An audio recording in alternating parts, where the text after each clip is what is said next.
जो दूसरी बात आती है, ब्रह्मा जी की रात्रियों ने जो तपस्या की है, अनेक रात्रियों ने जो तपस्या की है और कहा है कि हे प्रभु हम में भी आपकी लीला हो, तो ताह रात्रि वीक्ष, उन रात्रियों को भगवान ने देखा। और तीसरा ताह शरदोत्फुल्ल मल्लिकाह वीक्ष, जो वन की शोभा है, हमारी तुलसी जी हैं, उनको वीक्ष, उनको देखा, पुष्पों को देखा।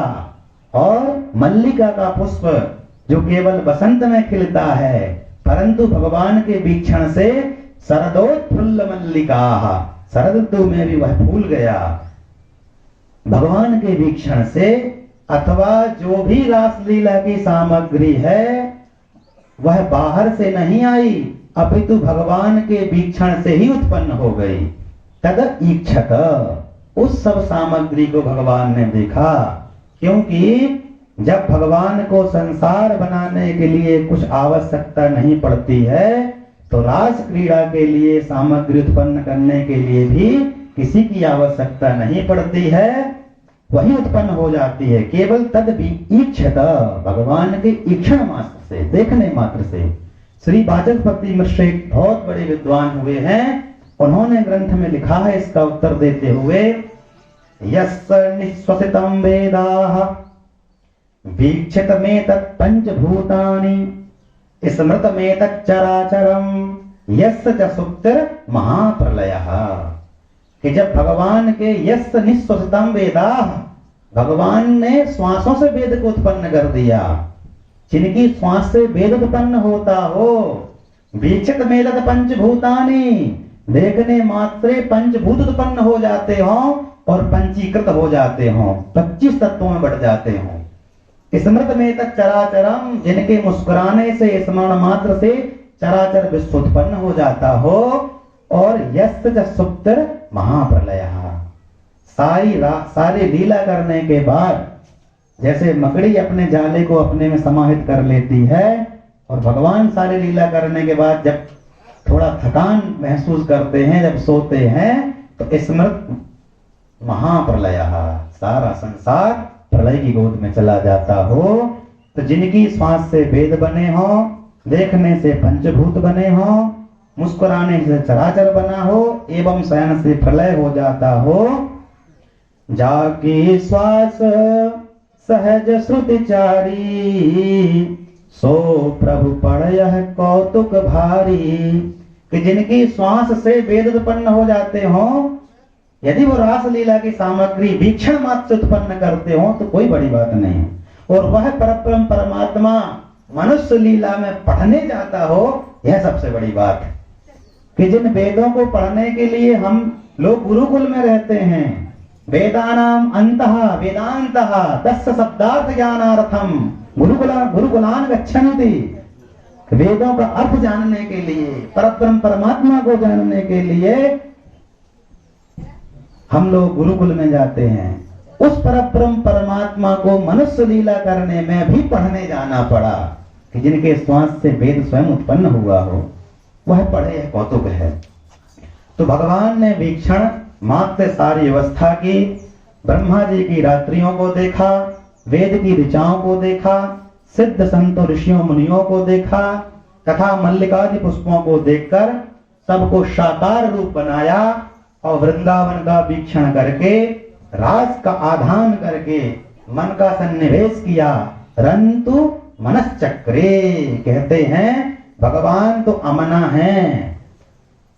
मुंडक उपनिषद कहता है अप्राणो ह्यमाना शुभ्रः। मुंडक उपनिषद की कारिका है 2:1-2 के अप्राणो ह्यमनः शुभ्रः, कि जो मन को बनाए ही नहीं फिर भी वो रास करें। फिर उन्होंने मन का निर्माण कैसे किया?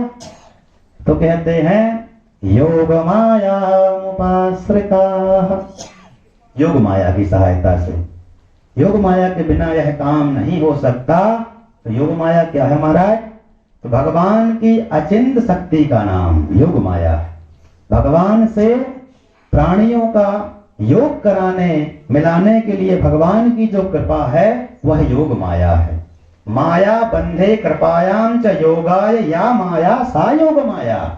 अर्थात हमारे और हमारे प्राणाधार के बीच जो माया का पर्दा है उसको उठाने का नाम योग माया है।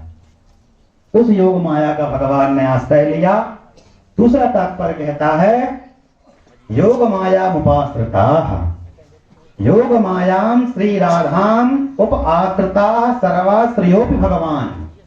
भगवान सभी के आश्रय हैं, परंतु जब भगवान को रास करना हुआ तब वे रासेश्वरी श्री वृषभानुनंदिनी श्री राधा रानी रूपी योग माया का आश्रय लेते हैं। अब भगवान को रास करना है और रास का पास श्री राधा रानी जी के पास है, उनका आश्रय लिया भगवान ने, क्योंकि हमारी राधा रानी जी ही चाहती हैं कि रास हो। तो योग माया उपाश्रिता, ऐसी किशोरी जी का आश्रय लिया, ऐसी राधा रानी जी का आश्रय लिया। अब भगवान ने मनश्चक्रे मन बनाया। जब भगवान के भक्तों के मन में प्रभु के दर्शन की लालसा उत्पन्न होती है तो भगवान की भी भावना उत्पन्न हो जाती है। या ये यथा माम प्रपाद्यन्ते तां तथैव भजामि, हम भगवान गीता में कहते हैं कि जो हमको जिस भावना से भजता है मैं उसी को उसी प्रकार प्राप्त हो जाता हूं। आज भगवान की गोपियां ने भजा कि हमारे कृष्ण के साथ रास हो, तो भगवान ने अपना मन बनाया, योग माया उपाश्रिता। तो भगवान के जन्म का अर्थ ही लीला है, इसलिए कैशोर्यम सफलम करोति कलयन कुंजरे विहारम हरि। अर्थात भगवान की लीलाओं में किशोर अवस्था की लीलाएं ही तो प्रबुद्ध लीलाएं हैं, और ऐसी लीलाएं ना हो उनको साकार करने के लिए यदि ब्रज में रास ना हो तो आनंद ही नहीं आएगा। क्योंकि श्री कृष्ण चिदांश हैं और वृंदावन संदंश है और गोपियां सारांश हैं, और आनंदांश हैं गोपियां भी। समाधि में संदांश की आवश्यकता होती है, ज्ञान में चिदांश की आवश्यकता होती है, अनुभव होता है ज्ञान में। और किंतु ब्रज भूमि में रसस्य रस एवं रसिक ये त्रिपुर योग हैं, रस को करने वाला, रस को पीने वाले और रस को पिलाने वाले। तो ऐसे ब्रज में भगवान ने देखा वनम चा तत्कोमलम गोभी रंजितम, चंद्रमा ने अपनी किरणों से सारे वन को रंग दिया है। तब उन्होंने जगौ कलम वाम दृशम, बिना किसी गोपी का नाम लिए बांसुरी की तान को छेड़ा भगवान श्री कृष्ण ने। जगौ कलम यह काम बीज मंत्र, क्लीन बीज मंत्र है। सप्तशती में आता है अहंकारी शिष्य रूपिण्य हिंकारी प्रतिपालिका क्लीन कालिकाम रूपिण्य बीज रूपम नमोस्तुते। तो भगवान ने बीज मंत्र का आश्रय लिया, काम बीज मंत्र का। अब बात आती है कि भगवान ने बंसी क्यों बजाई। इसका उत्तर देते हुए कहते हैं कि काम ने भगवान से कहा कि हमारे और आपके बीच में युद्ध हो, हम आपको पराजित करेंगे। तो काम भगवान ने कहा ठीक है करिए। तो कहते हैं कि गोपियों के अंग रूपी किले में काम ने अपना प्रवेश किया और मन में जाकर सुषुप्ति अवस्था में काम चला गया। भगवान को मारना चाहता था छुपकर। इसका नाम भी मनोज है, काम का एक नाम मनोज है।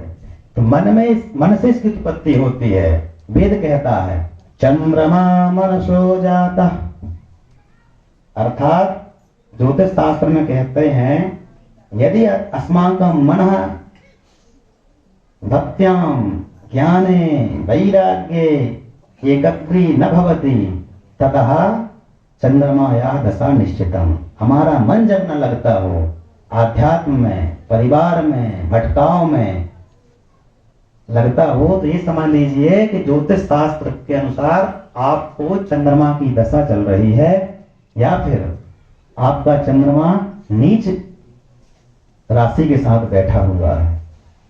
तो अब यहाँ और चंद्रमा मन का कारण होता है और मन चंद्रमा से चलता है। चंद्रमा मन सो जाता, वेद कहता है। तो प्रभु ने कहा कि यदि छिपे हुए को मारना है तो उसको बुलाना पड़ेगा, यह भगवान ने सोचा, और उसे बाहर निकालना पड़ेगा। सोते हुए को मारना अच्छा नहीं है। भगवान ने उदाहरण दिया, पांडवों के पुत्रों को जब अश्वत्थामा ने मारा तो देखा गया कि सोते हुए बालकों को नहीं मारना चाहिए। वहां पर कहते हैं कि सोते हुए शत्रु को भी नहीं मारना चाहिए।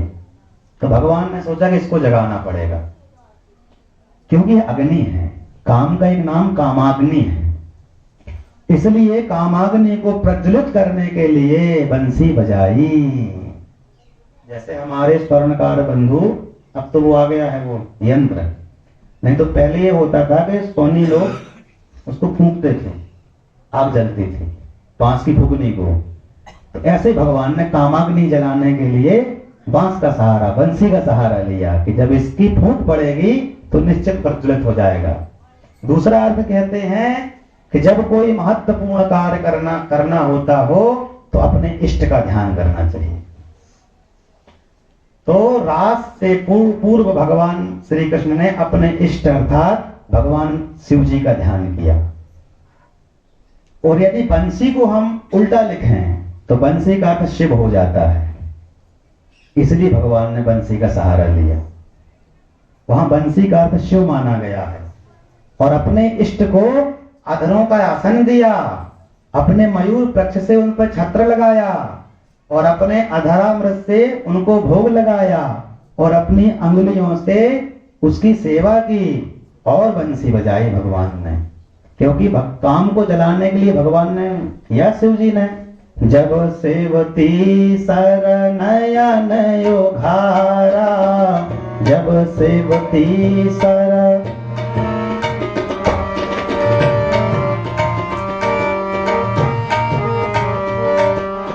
चितवत काम भयो जल छारा।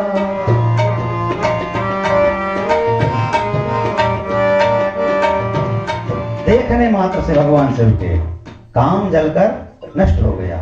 तो यहां भी भगवान ने बंसी को उल्टा किया, शिव बनाया और अपने इष्ट का ध्यान करते हुए भगवान ने काम को जगाया। भगवान शिव सानंद मानंद वने वसंतम आनंद कंदम हत पाप वृंदम वाराणसी नाथ मनाथ नाथम श्रीलोकनाथम शरणम प्रपद्ये। भगवान शिव की आश्रय लिया और अब भगवान ने बंसी बजाई।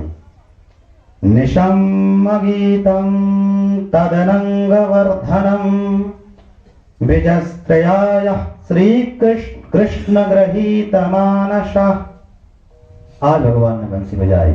निशम गीतम तदनंग वर्धनम, प्रभु की बंसी का निनाद सभी को उकसाने वाला हुआ, पीड़ा देने वाला, सभी के मन को अपने ओर खींचने वाला और सबके मन को अपने अंदर समाहित करने वाला। परंतु अब भय, धैर्य, संकोच और मर्यादा भी छीन ली इस बंसी की धुन ने और सभी की गति विचित्र हो गई। पहले प्रभु ने पहले भी बंसी का निनाद किया, परंतु वह सभी को वशीभूत करने वाला था। दसवें स्कंध में आता है 26वें अध्याय के 6वें श्लोक में, इत वेणुरवम राजन सर्वभूत मनोहरम। अर्थात इसके पहले जब भगवान ने बंसी बजाई थी तो सर्वभूत मनोहरम अर्थात सभी प्राणियों के चित्त को अपनी ओर आकर्षण करने वाली वह बंसी थी। परंतु यहाँ केवल गोपियों के लिए बंसी का निनाद किया भगवान ने। वह भी कैसी? रजस्त्रया कृष्ण गृहीत मानसाः, जिन ब्रज की स्त्रियों का चीरहरण किया था भगवान ने, जिन ब्रज की स्त्रियों को भगवान ने वचन दिया था, ऐसी गोपियों को अपने ओर आकर्षण करने के लिए भगवान ने बंसी बजाई। इसलिए कहते हैं कि जिसका यह माया का घूंघट उठ गया हो, अर्थात चीरहरण में जिसको ज्ञान की प्राप्ति हो गई, ऐसी गोपियों को आकर्षण करने के लिए प्रजत्रया कृष्ण गृहीत मानसः, जिनके मन को भगवान कृष्ण ने अपनी ओर खींच लिया हो। और जब गोपियों ने बंसी का निनाद सुना, अपना कार्य छोड़कर चल पड़ी, सारी सुध बुध खो बैठी तथा वेग के साथ चली। एक गोपी तो गाय दोह रही थी, गाय दोहते हुए छोड़कर भागी। एक अपने पति को भोजन करा रही थी, तो उस भोजन को वहीं पर छोड़ के भागी। यहाँ तक कि एक गोपी अपने बच्चे को स्तनपान करा रही थी, वह अपने बच्चे को वहीं छोड़कर भागी। और एक अपने पति और परिजनों की सेवा छोड़कर भागी।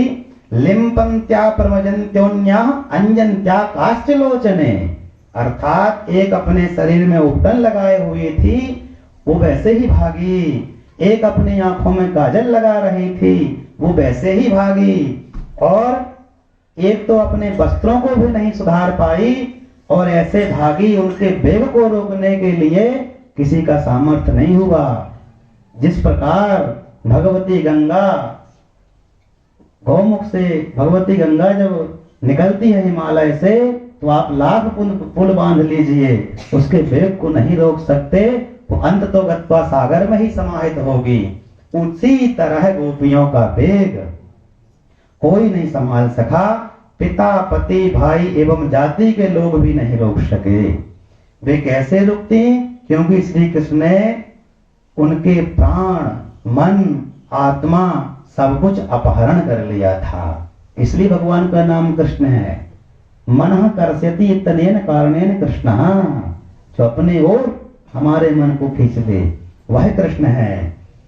एक गोपी तो कहते हैं कि उसके पति ने उसको प्रकोष्ठ में बंद कर दिया था, अपने कमरे में बंद कर दिया, परंतु उसका प्रेम प्रबल था, प्रभु में वह तन्मय थी। प्रभु के चरणों का आश्रय लिया, ध्यान लगाया, उनकी लीला सौंदर्य माधुर का आश्रय लिया और विरह वेदना की अग्नि जल उठी तथा प्रभु के सामने ही प्रकट हो गई। ये गोपी का ऐश्वर्य था। क्यों नहीं होती? कि गोपी कोई गवार गोपी नहीं है, वह तो साक्षात वेद की ऋचाएं हैं। वो गोपियां साधारण गोपी नहीं है। चहुर गणम मयम देहम सद्या प्रतीक्षण बंधना, अपने आप को वहां से उसने लोप किया और साक्षात भगवान कृष्ण के सामने आ गई। इस प्रकार सभी गोपियां अपना सब कुछ छोड़कर प्रभु के पास जा पहुंची। तो परीक्षित जी ने यहाँ प्रश्न किया, हे गुरुवर, हे सुखदेव जी महाराज। अब देखिए, सुखदेव जी महाराज कहते हैं जब परीक्षित जी को श्राप लगा था, तो हम जब परीक्षित जी ने सुखदेव जी महाराज को देखा, तो वहां बड़ा वैशिष्ट एक श्लोक में दिया गया है कि सुखदेव जी के रूप में भगवान स्वयं आए हैं। ये वैशिष्ट है सुखदेव जी का। तत्र भगवत भगवान व्यासपुत्रः, भगवान व्यासपुत्रः रूपेण आगतः, भगवान स्वयं व्यास जी के पुत्र के रूप में आए हैं, क्योंकि परीक्षित को मोक्ष दिलाना था। और यहां पर लिखते हैं व्यास जी श्री शुकवाच, ऐसे ही नारद जी का वैशिष्ट दिया है व्यास जी ने, श्री नारद उवाच, क्योंकि जब व्यास जी को ज्ञान दिया नारद जी ने, तो उस समय नारद जी नहीं बोल रहे थे। नारद जी के हृदय में बैठकर स्वयं भगवान बोल रहे थे। ऐसे ही सुखदेव जी के हृदय में बैठकर स्वयं भगवान बोल रहे हैं। अब यहां कहते हैं श्री सुखदेव जी महाराज कहते हैं, परीक्षित जी ने प्रश्न किया कि हे भगवान, हे गुरुवर, भगवान को प्रियतम मानती थी, फिर भी संसार की निवृत्ति कैसे संभव हुई? क्योंकि उनमें ब्रह्म भाव तो था नहीं। वो तो भगवान को ताही अहीर की छोहरियां छचियावर छाछ पर नाच नचावे, जो कृष्ण को उस परब्रह्म परमात्मा को नाच नचाती थी, फिर भी ब्रह्म का भाव नहीं था। फिर भी कैसे संभव उनकी मुक्ति हुई, निवृत्ति कैसे हुई? तो सुखदेव जी महाराज कहते हैं, परीक्षित, जो सिद्ध कोटि के महात्मा ऋषि थे, वे ही तो गोपियां थी। तथा शिशुपाल जैसे लोग द्वेष से भी तर जाते हैं, तो फिर गोपियां तो प्रत्येक समय भगवान के चिंतन में लगी रहती हैं, तो उनकी मुक्ति तो होना ही निश्चित है। कामं क्रोध भयं स्नेह मैक्यं सौहृदमेव च नित्यं हरौ पृच्छतो यान्ति तन्मयतां हिते। सुखदेव जी महाराज कहते हैं किसी भी प्रकार से प्रभु से हमारा संबंध होना चाहिए, चाहे काम का हो, क्रोध का हो, भय का हो, स्नेह का हो, प्रीति का हो, हमारी वृत्ति उनसे जुड़ना चाहिए। तो ये मान लीजिए कि आपका मोक्ष निश्चित होता है। तुलसीदास जी ने सरल भाषा में लिखा है, भाय को भाय अनख आलस हूँ, भाय को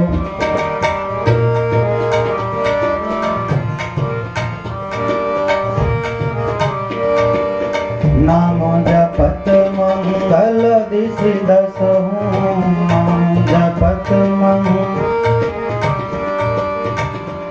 यह विचार हमारे और आपके मन में हो कि हमको भगवान का नाम जपना है, भगवान की माला करनी है, तो वहां पर दिशाओं का भी बोझ मिटा देना चाहिए। यह पूर्व है, यह उत्तर है, यह दक्षिण है, ये मिटा देना चाहिए।